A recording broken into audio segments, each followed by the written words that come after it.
Recording is by Mark Smith of Simpsonville, South Carolina. By Sir Arthur Conan Doyle. Adventure 1. A Scandal in Bohemia. To Sherlock Holmes she is always the woman. I have seldom heard him mention her under any other name. In his eyes she eclipses and predominates the whole of her sex. It was not that he felt any emotion akin to love for Irene Adler. All emotions, and that one particularly, were abhorrent to his cold, precise, but admirably balanced mind. He was, I take it, the most perfect reasoning and observing machine that the world has seen, but as a lover he would have placed himself in a false position. He never spoke of the softer passions, save with a gibe and a sneer. They were admirable things for the observer, excellent for drawing the veil from men's motives and actions. But for the trained reasoner to admit such intrusions into his own delicate and finely adjusted temperament was to introduce a distracting factor which might throw a doubt upon all his mental results. Grit in a sensitive instrument, or a crack in one of his own high-power lenses, would not be more disturbing than a strong emotion in a nature such as his. And yet there was but one woman to him, and that woman was the late Irene Adler, of dubious and questionable memory. I had seen little of Holmes lately. My marriage had drifted us away from each other. My own complete happiness, and the home-centered interests which rise up around the man who first finds himself master of his own establishment, was sufficient to absorb all my attention, while Holmes, who loathed every form of society with his whole Bohemian soul, remained in our lodgings in Baker Street, buried among his old books, and alternating from week to week between cocaine and ambition, the drowsiness of the drug, and the fierce energy of his own keen nature. He was still, as ever, deeply attracted by the study of crime, and occupied his immense faculties and extraordinary powers of observation in following out those clues and clearing up those mysteries which had been abandoned as hopeless by the official police. From time to time I heard some vague account of his doings, of his summons to Odessa in the case of the Trepoff murder, of his clearing up of the singular tragedy of the Atkinson brothers at Trincomalee, and finally of the mission which he had accomplished so delicately and successfully for the reigning family of Holland. Beyond these signs of his activity, however, which I merely shared with all the readers of the daily press, I knew little of my former friend and companion. One night, it was on the 20th of March, 1888, I was returning from a journey to a patient, for I had now returned to civil practice, when my way led me through Baker Street. As I passed the well-remembered door, which must always be associated in my mind with my wooing and with the dark incidents of the study in scarlet, I was seized with a keen desire to see Holmes again, and to know how he was employing his extraordinary powers. His rooms were brilliantly lit, and even as I looked up, I saw his tall, spare figure pass twice in a dark silhouette against the blind. He was pacing the room swiftly, eagerly, with his head sunk upon his chest and his hands clasped behind him. To me, who knew his every mood and habit, his attitude and manner told their own story. He was at work again. He had risen out of his drug-created dreams and was hot upon the scent of some new problem. I rang the bell, and was shown up to the chamber which had formerly been in part my own. His manner was not effusive, it seldom was, but he was glad, I think, to see me. With hardly a word spoken, but with a kindly eye, he waved me to an armchair, threw across his case of cigars, and indicated a spirit case and a gasogene in the corner. Then he stood before the fire and looked me over in his singular introspective fashion. "Wedlock suits you," he remarked. "I think, Watson, that you have put on 7½ pounds since I saw you." "7," I answered. "Indeed, I should have thought a little more. Just a trifle more, I fancy, Watson. And in practice again, I observe. You did not tell me that you intended to go into harness." Then how do you know? I see it, I deduce it. How do I know that you have been getting yourself very wet lately, and that you have a most clumsy and careless servant girl? My dear Holmes, said I, this is too much.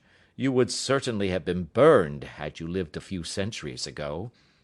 It is true that I had a country walk on Thursday and came home in a dreadful mess, but as I have changed my clothes, I can't imagine how you deduce it.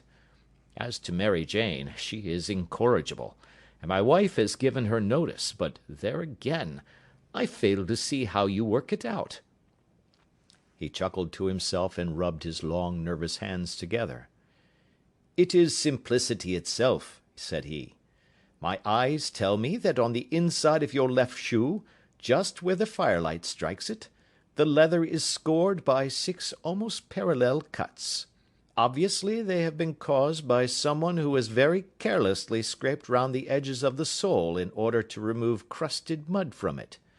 Hence, you see, my double deduction that you have been out in vile weather, and that you had a particularly malignant boot-slitting specimen of the London slavey.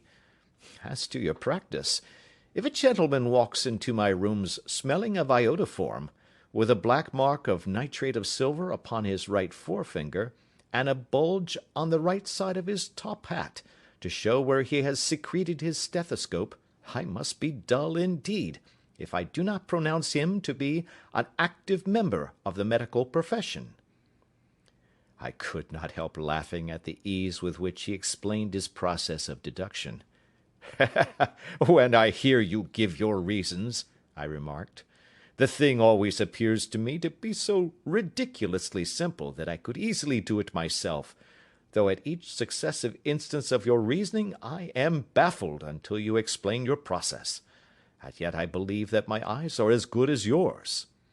Quite so, he answered, lighting a cigarette, and throwing himself down into an armchair. You see, but you do not observe. The distinction is clear.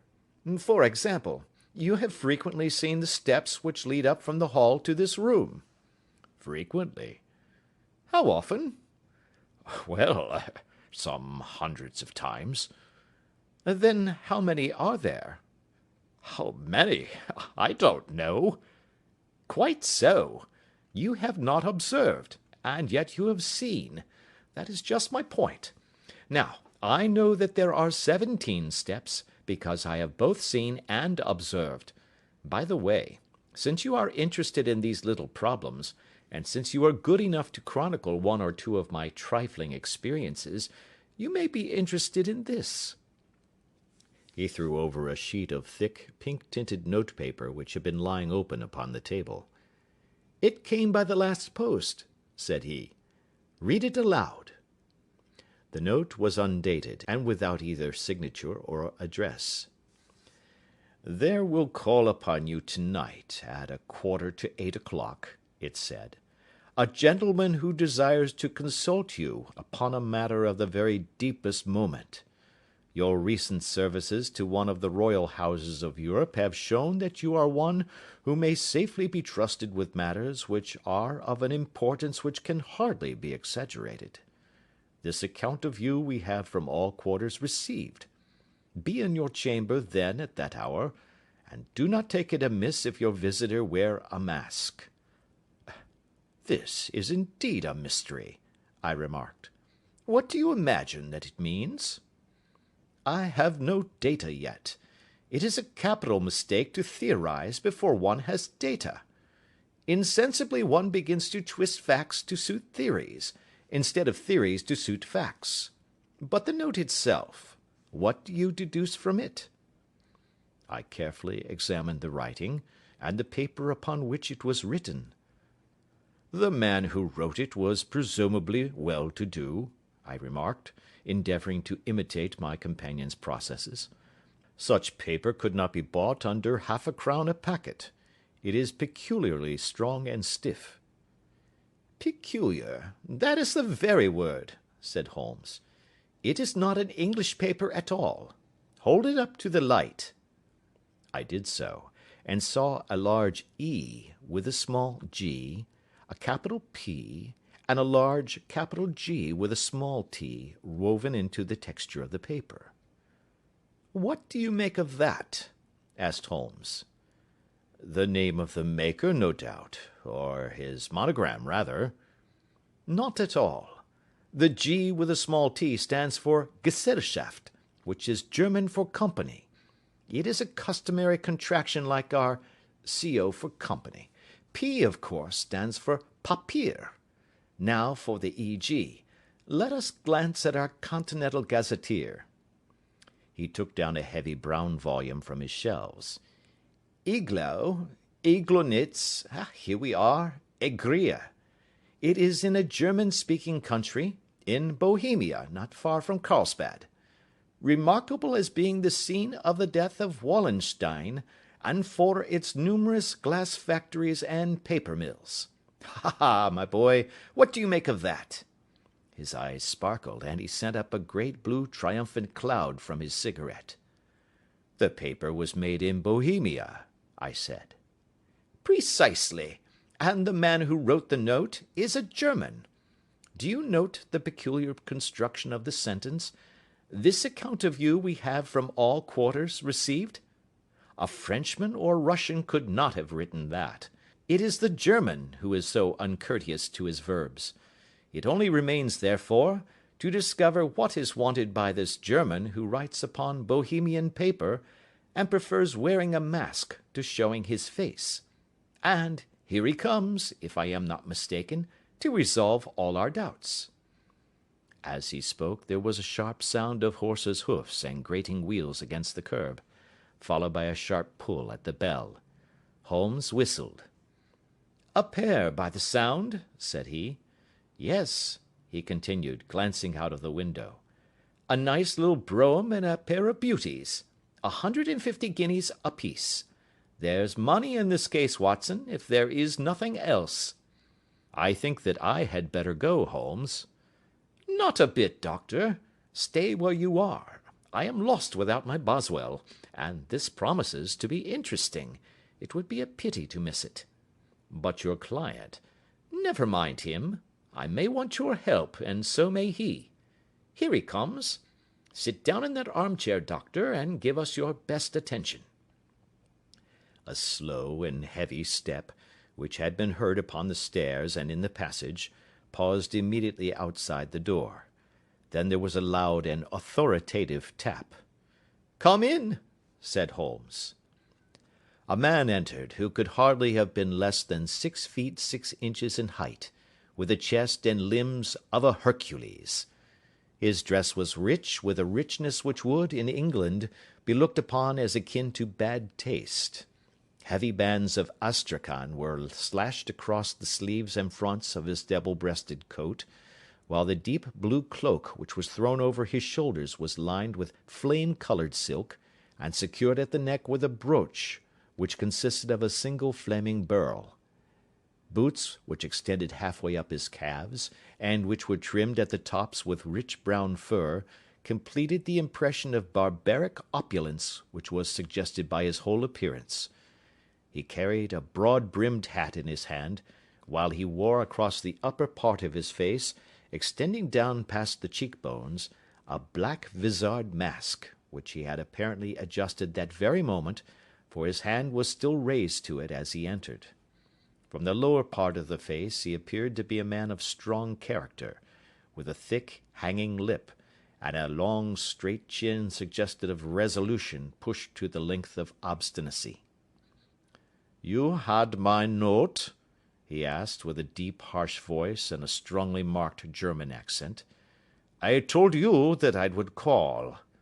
He looked from one to the other of us, as if uncertain which to address. "Pray take a seat," said Holmes. "This is my friend and colleague, Dr. Watson, who is occasionally good enough to help me in my cases. Whom have I the honour to address?" "You may address me as the Count von Kramm, a Bohemian nobleman. I understand that this gentleman, your friend, is a man of honour and discretion, whom I may trust with a matter of the most extreme importance. If not, I should much prefer to communicate with you alone." I rose to go, but Holmes caught me by the wrist and pushed me back into my chair. "It is both or none," said he. "You may say before this gentleman anything which you may say to me." The Count shrugged his broad shoulders. "Then I must begin," said he, "by binding you both to absolute secrecy for 2 years. At the end of that time, the matter will be of no importance. At present it is not too much to say that it is of such weight it may have an influence upon European history." "I promise," said Holmes. "And I." "You will excuse this mask," continued our strange visitor. "The august person who employs me wishes his agent to be unknown to you, and I may confess at once that the title by which I have just called myself is not exactly my own." "I was aware of it," said Holmes dryly. "The circumstances are of great delicacy, and every precaution has to be taken to quench what might grow to be an immense scandal, and seriously compromise one of the reigning families of Europe. To speak plainly, the matter implicates the great house of Ormstein, hereditary kings of Bohemia." "I was also aware of that," murmured Holmes, settling himself down in his armchair and closing his eyes. Our visitor glanced with some apparent surprise at the languid, lounging figure of the man who had been no doubt depicted to him as the most incisive reasoner and most energetic agent in Europe. Holmes slowly reopened his eyes, and looked impatiently at his gigantic client. "If your Majesty would condescend to state your case," he remarked, "I should be better able to advise you." The man sprang from his chair and paced up and down the room in uncontrollable agitation. Then, with a gesture of desperation, he tore the mask from his face and hurled it upon the ground.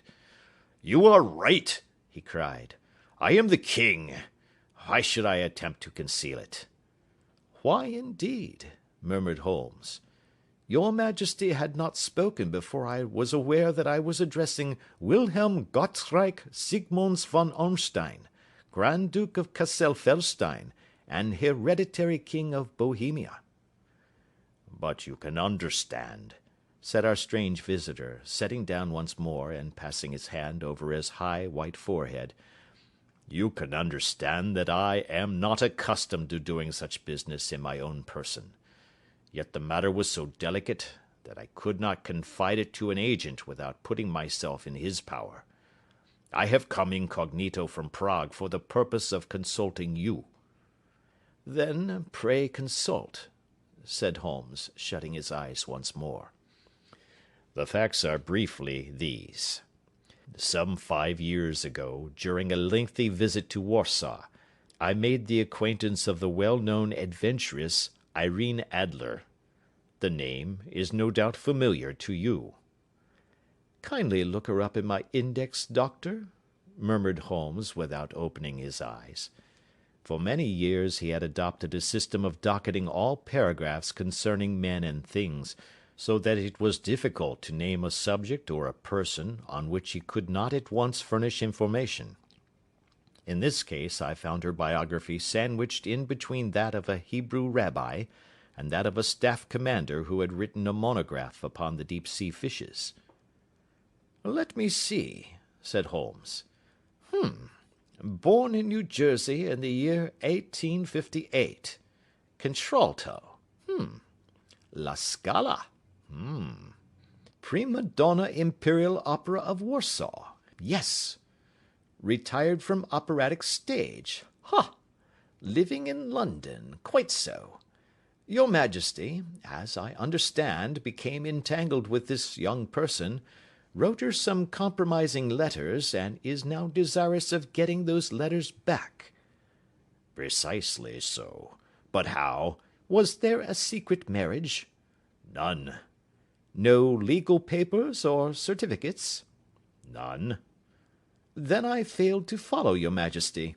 If this young person should produce her letters for blackmailing or other purposes, How is she to prove their authenticity? There is the writing. Pooh, pooh, forgery. My private notepaper. Stolen. My own seal. Imitated. My photograph. Bought. We were both in the photograph. Oh, dear, that is very bad. Your Majesty has indeed committed an indiscretion. I was mad, insane. You have compromised yourself seriously. I was only crown prince then. I was young. I am but 30 now. It must be recovered. We have tried and failed. Your Majesty must pay. It must be bought. She will not sell. Stolen, then. 5 attempts have been made. Twice burglars in my pay ransacked her house. Once we diverted her luggage when she traveled. Twice she has been waylaid. There has been no result. No sign of it? Absolutely none. Holmes laughed. It is quite a pretty little problem, said he. But a very serious one to me, returned the king reproachfully. Very, indeed. And what does she propose to do with the photograph? To ruin me. But how? I am about to be married. So I have heard. To Clotilde Lothman von Saxe-Meiningen, second daughter of the King of Scandinavia. You may know the strict principles of her family. She is herself the very soul of delicacy. A shadow of a doubt as to my conduct would bring the matter to an end. And Irene Adler? Threatens to send them the photograph, and she will do it. I know that she will do it. You do not know her, but she has a soul of steel. She has the face of the most beautiful of women, and the mind of the most resolute of men. Rather than I should marry another woman, there are no lengths to which she would not go. None. You are sure that she has not sent it yet? I am sure. And why? Because she has said that she would send it on the day when the betrothal was publicly proclaimed. That will be next Monday. Oh, then we have 3 days yet, said Holmes with a yawn. That is very fortunate, as I have 1 or 2 matters of importance to look into just at present. Your Majesty will, of course, stay in London for the present? Certainly. You will find me at the Langham under the name of the Count von Kramm. Then I shall drop you a line to let you know how we progress. Pray do so. I shall be all anxiety. Then, as to money? You have carte blanche. Absolutely. I tell you that I would give 1 of the provinces of my kingdom to have that photograph. And for present expenses? The king took a heavy chamois leather bag from under his cloak and laid it on the table. There are £300 in gold and 700 in notes, he said. Holmes scribbled a receipt upon a sheet of his notebook and handed it to him. And mademoiselle's address? He asked. Is Briony Lodge, Serpentine Avenue, St. John's Wood. Holmes took a note of it. One other question, said he. Was the photograph a cabinet? It was. Then good night, your Majesty, and I trust that we shall soon have some good news for you. And good night, Watson, he added, as the wheels of the royal brougham rolled down the street.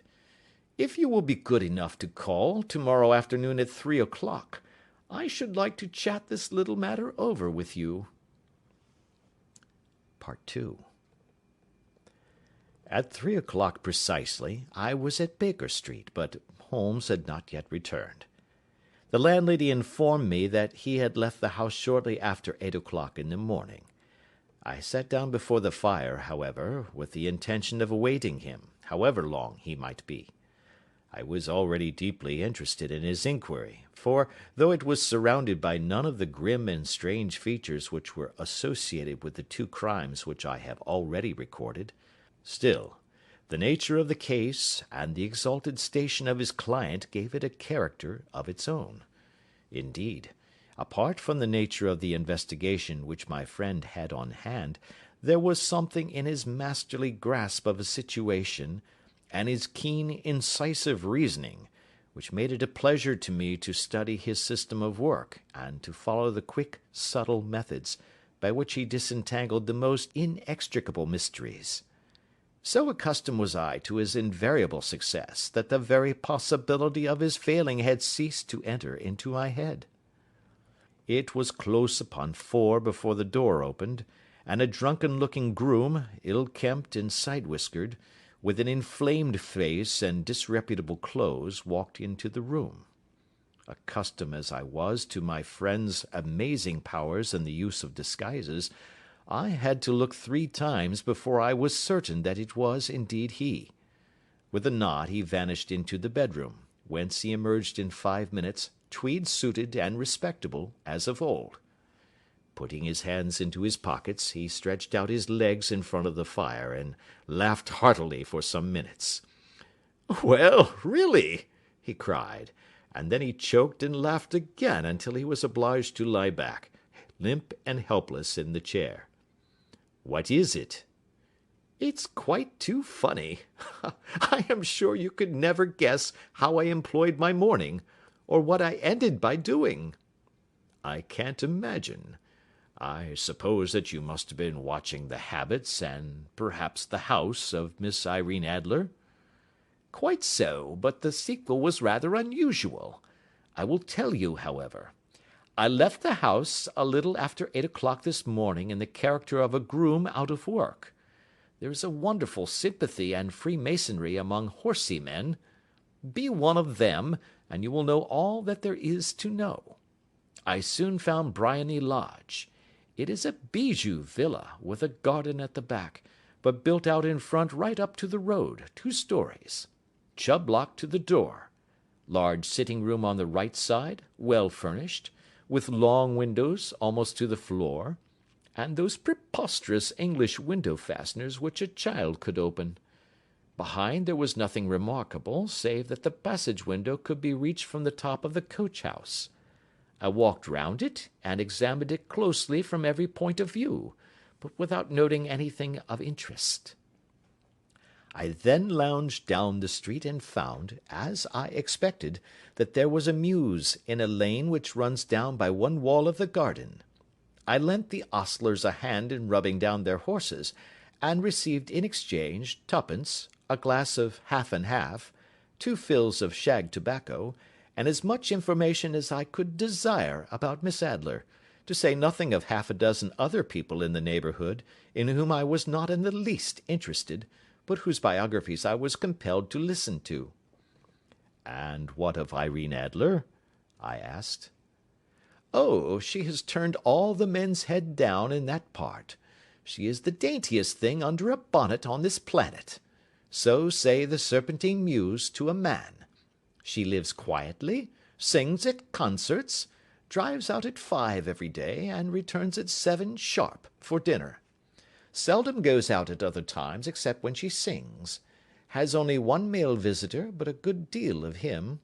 He is dark, handsome, and dashing, never calls less than once a day, and often twice.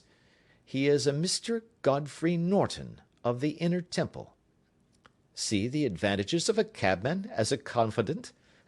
They had driven him home a dozen times from Serpentine Mews, and knew all about him. When I had listened to all they had to tell, I began to walk up and down near Briony Lodge once more, and to think over my plan of campaign. This Godfrey Norton was evidently an important factor in the matter. He was a lawyer.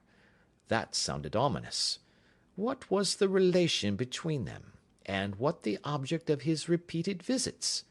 Was she his client, his friend, or his mistress? If the former, she had probably transferred the photograph to his keeping. If the latter, it was less likely. On the issue of this question depended whether I should continue my work at Briony Lodge, or turn my attention to the gentlemen's chambers in the Temple. It was a delicate point, and it widened the field of my inquiry. I fear that I bore you with these details, but I have to let you see my little difficulties, if you are to understand the situation. I am following you closely, I answered. I was still balancing the matter in my mind when a hansom cab drove up to Briony Lodge, and a gentleman sprang out. He was a remarkably handsome man, dark, aquiline, and moustached, evidently the man of whom I had heard. He appeared to be in a great hurry, shouted to the cabman to wait, and brushed past the maid who opened the door with the air of a man who was thoroughly at home.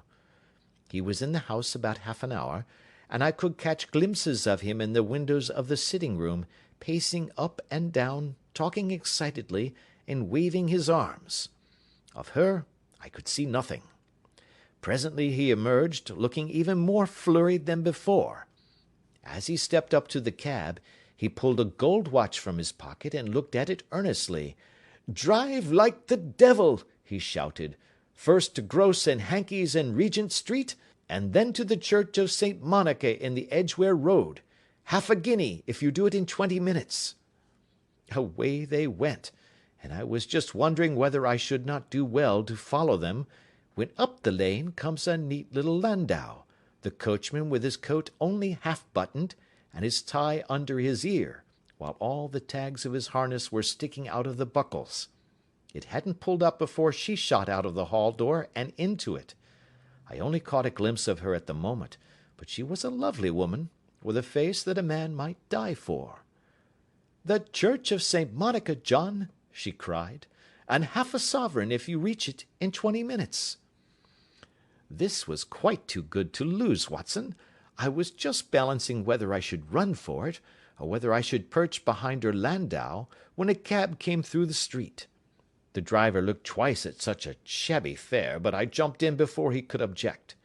"The Church of St. Monica," said I, "and half a sovereign if you reach it in 20 minutes. It was 25 minutes to 12, and of course it was clear enough what was in the wind. My cabby drove fast. I don't think I ever drove faster, but the others were there before us. The cab and the landau with their steaming horses were in front of the door when I arrived. I paid the man and hurried into the church. There was not a soul there save the two whom I had followed, and a surpliced clergyman, who seemed to be expostulating with them. They were all three standing in a knot in front of the altar. I lounged up the side aisle like any other idler who has dropped into a church. Suddenly, to my surprise, the three at the altar faced round to me, and Godfrey Norton came running as hard as he could towards me. "Thank God!" he cried. "You'll do. Come, come." "What then?" I asked. "Come, man, come. Only 3 minutes, or it won't be legal."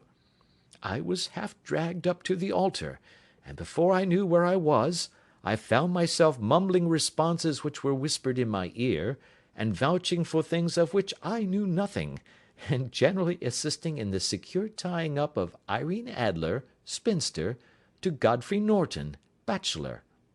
It was all done in an instant, and there was the gentleman thanking me on the one side, and the lady on the other, while the clergyman beamed on me in front. It was the most preposterous position in which I ever found myself in my life, and it was the thought of it that started me laughing just now. It seems that there had been some informality about their licence, that the clergyman absolutely refused to marry them without a witness of some sort, and that my lucky appearance saved the bridegroom from having to sally out into the streets in search of a best man. The bride gave me a sovereign, and I mean to wear it on my watch chain in memory of the occasion." "This is a very unexpected turn of affairs," said I. "And what then?" "Well, I found my plans very seriously menaced. It looked as if the pair might take an immediate departure, and so necessitate very prompt and energetic measures on my part. At the church door, however, they separated. he driving back to the Temple, and she to her own house. "I shall drive out in the park at 5 as usual," she said as she left him. I heard no more. They drove away in different directions, and I went off to make my own arrangements. "Which are?" "Some cold beef and a glass of beer," he answered, ringing the bell. "I have been too busy to think of food, and I am likely to be busier still this evening. By the way, Doctor, I shall want your cooperation." "I shall be delighted." "You don't mind breaking the law?" "Not in the least." "Nor running a chance of arrest?" "Not in a good cause." "Oh, the cause is excellent." "Then I am your man." "I was sure that I might rely on you." "But what is it you wish?" "When Mrs. Turner has brought in the tray I will make it clear to you. Now," he said, as he turned hungrily on the simple fare that our landlady had provided, "I must not discuss it while I eat, for I have not much time. It is nearly 5 now. In 2 hours we must be on the scene of action. Miss Irene, or Madame rather, returns from her drive at 7. We must be at Briony Lodge to meet her." "And what then?" "You must leave that to me. I have already arranged what is to occur. There is only one point on which I must insist. You must not interfere, come what may. You understand?" "I am to be neutral?" "To do nothing whatever. There will probably be some small unpleasantness. Do not join in it.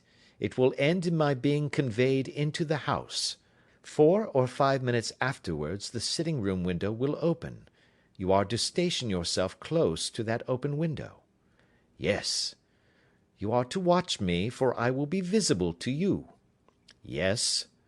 "And when I raise my hand, so, you will throw into the room what I give you to throw, and will, at the same time, raise the cry of fire. You quite follow me?" "Entirely." "It is nothing very formidable," he said, taking a long cigar-shaped roll from his pocket.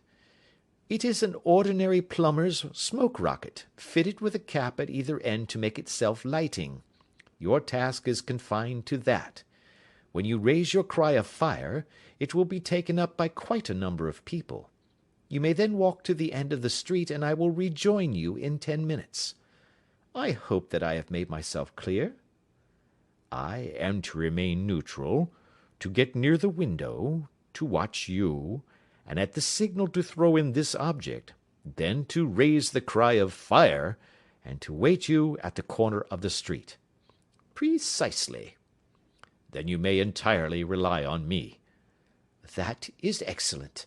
I think perhaps it is almost time that I prepare for the new role I have to play."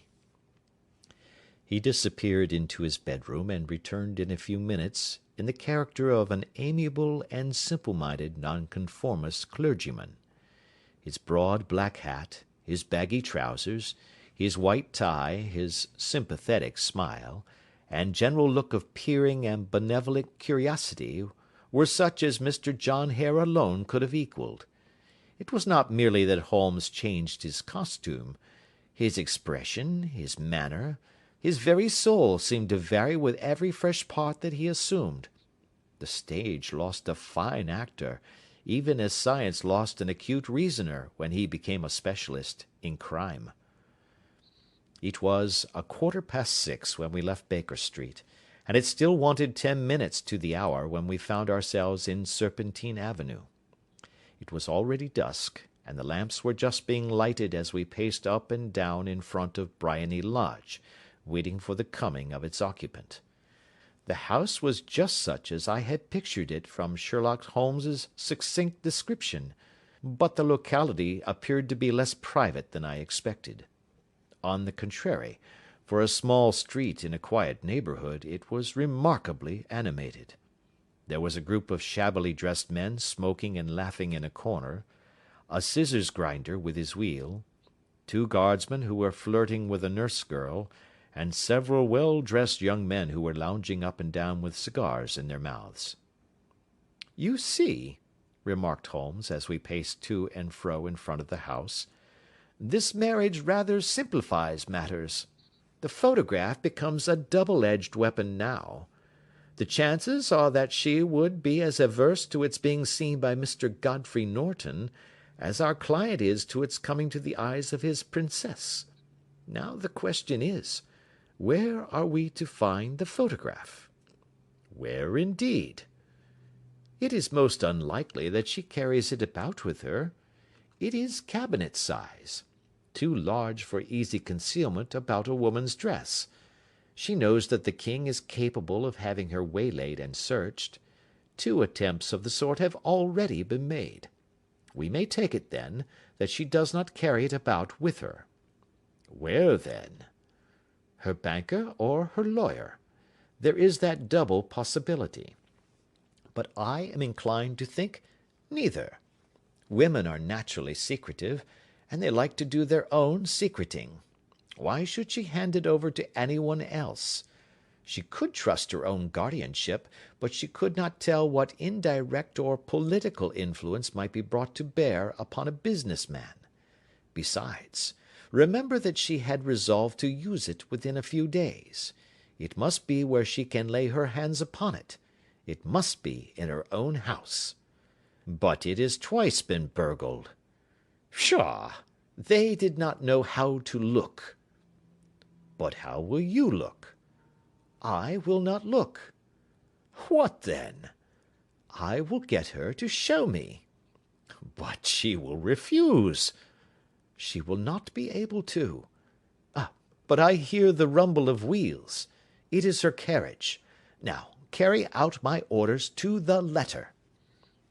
As he spoke, the gleam of the side-lights of a carriage came round the curve of the avenue. It was a smart little landau which rattled up to the door of Briony Lodge. As it pulled up, one of the loafing men at the corner dashed forward to open the door in the hope of earning a copper, but was elbowed away by another loafer, who had rushed up with the same intention. A fierce quarrel broke out, which was increased by the 2 guardsmen, who took sides with one of the loungers, and by the scissors grinder, who was equally hot upon the other side.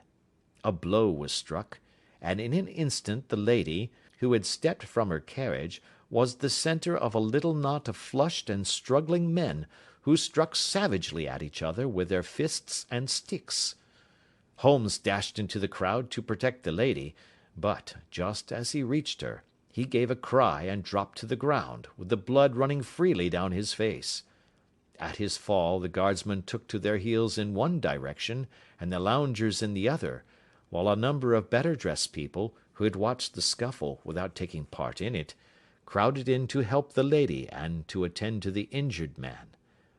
Irene Adler, as I will still call her, had hurried up the steps, but she stood at the top with her superb figure outlined against the lights of the hall, looking back into the street.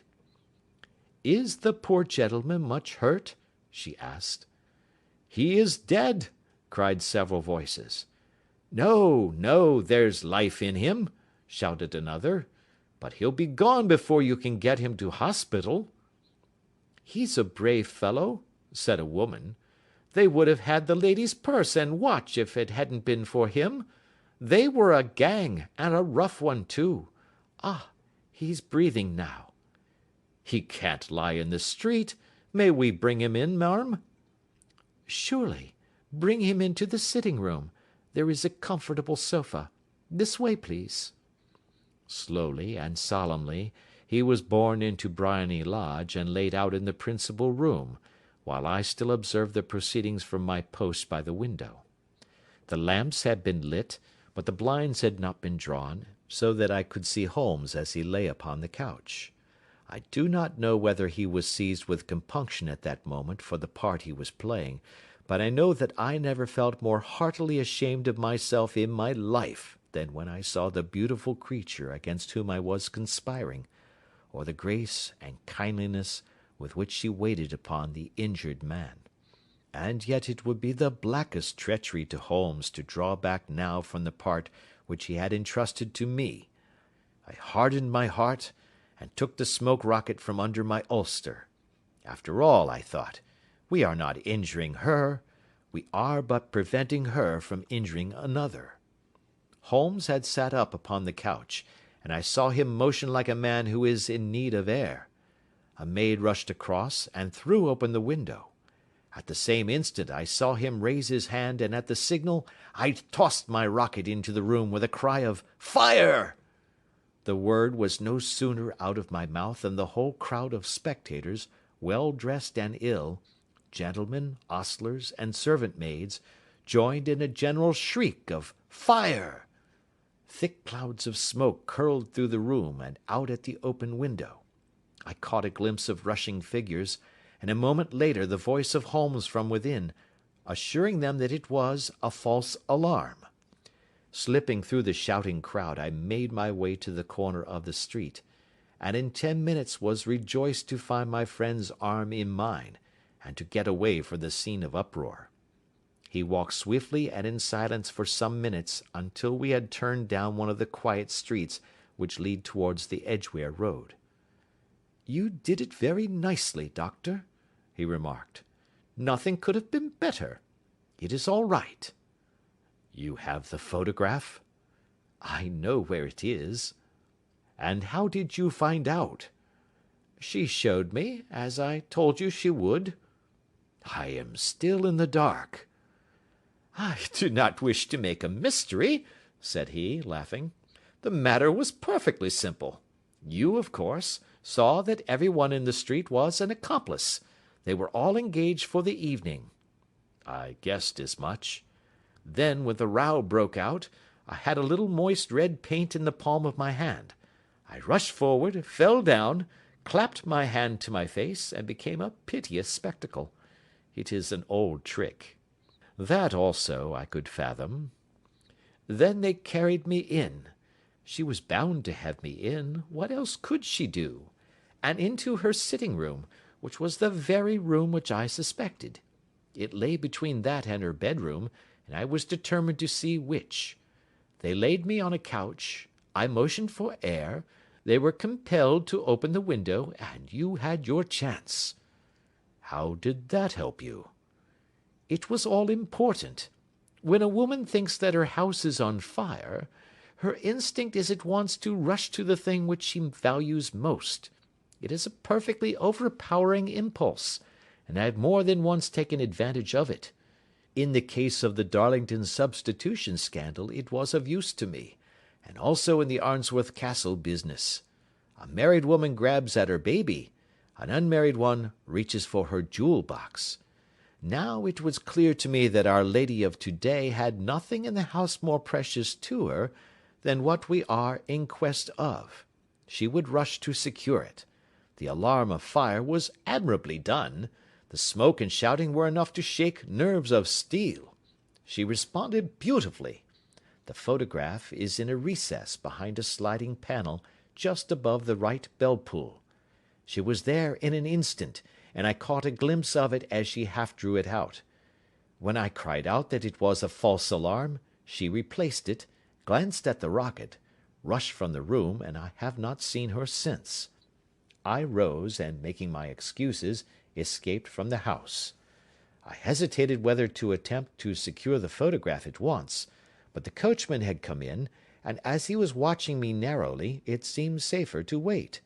A little over-precipitance may ruin all. "And now?" I asked. "Our quest is practically finished. I shall call with the king to-morrow, and with you, if you care to come with us. We will be shown into the sitting-room to wait for the lady, but it is probable that when she comes she may find neither of us nor the photograph. It might be a satisfaction to his Majesty to regain it with his own hands." "And when will you call?" "At 8 in the morning. She will not be up, so that we shall have a clear field. Besides, we must be prompt, for this marriage may mean a complete change in her life and habits. I must wire to the king without delay." We had reached Baker Street, and had stopped at the door. He was searching his pockets for the key when someone passing said, "Good night, Mr. Sherlock Holmes." There were several people on the pavement at the time, but the greeting appeared to come from a slim youth in an ulster who had hurried by. "I've heard that voice before," said Holmes, staring down the dimly lit street. "Now, I wonder who the deuce that could have been." Part 3. I slept at Baker Street that night, and we were engaged upon our toast and coffee in the morning, when the King of Bohemia rushed into the room. "You have really got it?" he cried, grasping Sherlock Holmes by either shoulder, and looking eagerly into his face. "Not yet." "But you have hopes?" "I have hopes." "Then come, I am all impatience to be gone." "We must have a cab." "No, my brougham is waiting." "Then that will simplify matters." We descended, and started off once more for Briony Lodge. "Irene Adler is married," remarked Holmes. "Married? When?" "Yesterday." "But to whom?" "To an English lawyer named Norton." "But she could not love him." "I am in hopes that she does." "And why in hopes?" "Because it would spare your majesty all fear of future annoyance. If the lady loves her husband, she does not love your majesty. If she does not love your majesty, there is no reason why she should interfere with your majesty's plan." "It is true, and yet, well, I wish she had been of my own station. What a queen she would have made!" He relapsed into a moody silence, which was not broken until we drew up in Serpentine Avenue. The door of Briony Lodge was open, and an elderly woman stood upon the steps. She watched us with a sardonic eye as we stepped from the brougham. "Mr. Sherlock Holmes, I believe?" said she.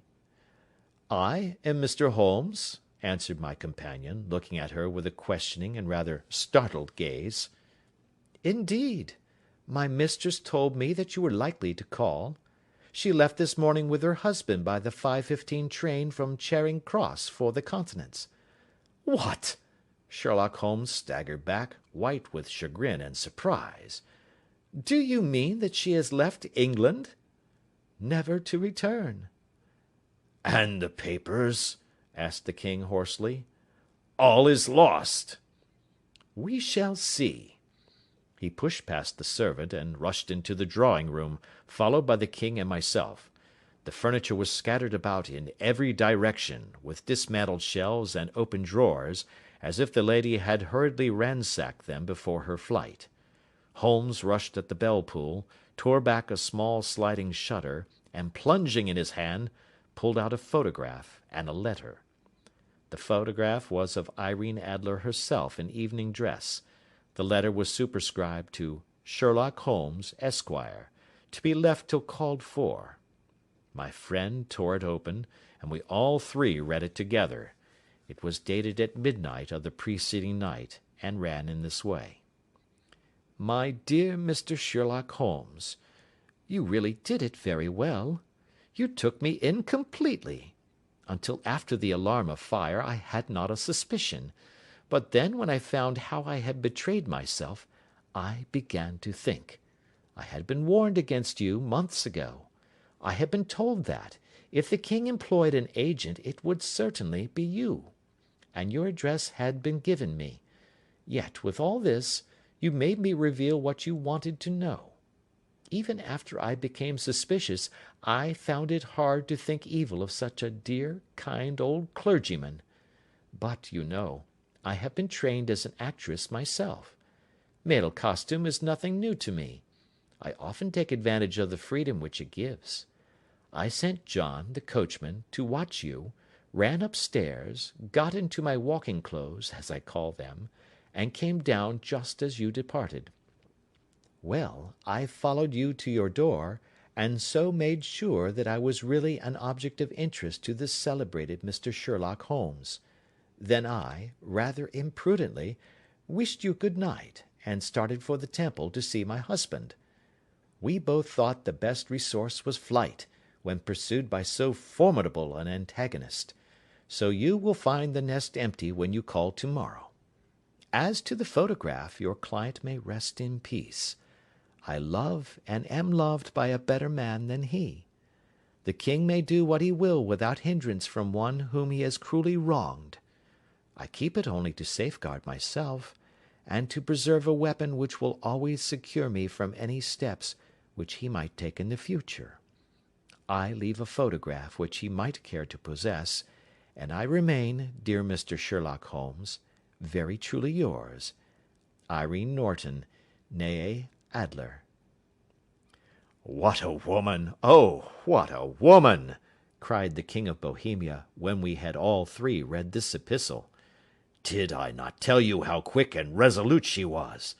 Would she not have made an admirable queen? Is it not a pity that she was not on my level?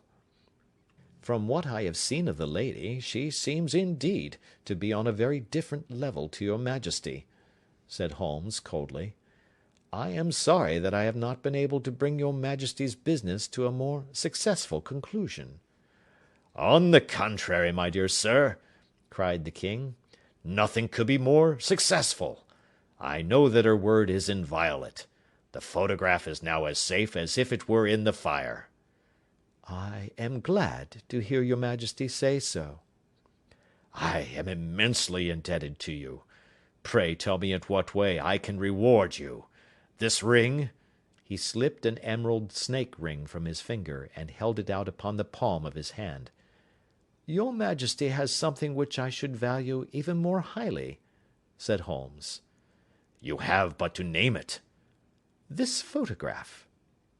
The king stared in amazement. "Irene's photograph!" he cried. "Certainly, if you wish it." "I thank your majesty. Then there is no more to be done in the matter. I have the honour to wish you a very good morning." He bowed, and turning away without observing the hand which the king had stretched out to him, he set off in my company for his chambers. And that was how a great scandal threatened to affect the kingdom of Bohemia, and how the best plans of Mr. Sherlock Holmes were beaten by a woman's wit. He used to make merry over the cleverness of woman, but I have not heard him do it of late, and when he speaks of Irene Adler, or when he refers to her photograph, it is always under the honourable title of the woman. End of chapter 1.